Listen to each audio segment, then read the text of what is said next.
Hi, welcome to Mudhugger. Quick video for you today to show you how to change the helitape on your bike. This helitape's been on here about, well, a good 12 months now. It's starting to get worn on the top, and so it's time to take it off and put some new one on. It's going to make your life a lot easier if you can use a hairdryer. By heating up the tape, the old tape, it will soften the adhesive and then we can take it off. So I won't talk much whilst this is on.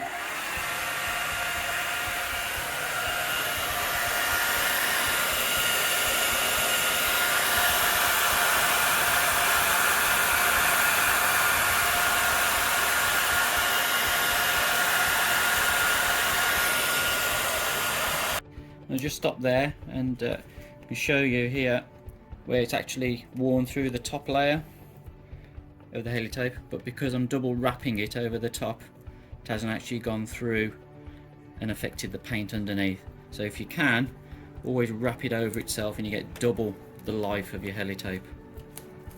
By using a solvent-based cleaner, take off any residue, or if you're applying it for the first time, clean the frame so that A, you're not going to see a load of mud through the tape, but B, you give it the best chance to stick.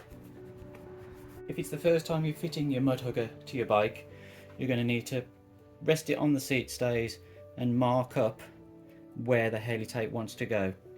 Now, because I've done this one quite a lot of times in the past, and I've got the other side still on here, I know that my tape's going to start here and obviously going to end somewhere down here. But yeah, you just use a pencil to mark up your frame, give you a rough start point, and then that can be wiped off afterwards. So get your tape going. It isn't white, it's clear, so obviously it goes with any frame. So we're going to start it on the top. These seat stays are slightly curved, so this is a straight edge, so it's not going all the way over there, but it doesn't matter because we're going to heat it up and mould it to the shape. So again, get your hairdryer,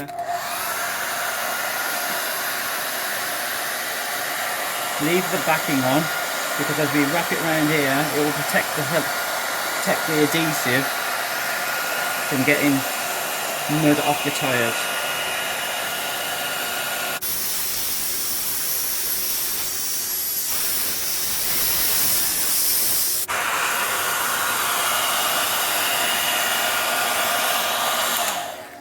There you go, that's all done. I've got one air bubble here which can either work with the heat gun to push it all the way out. To be honest, it's not going to matter too much. I'll probably just get a pin on that, pop it, and then push it out that way. Okay, so that's the dry side done. Obviously need to repeat the process on the left hand side, but there you go, that's it. Very short and simple.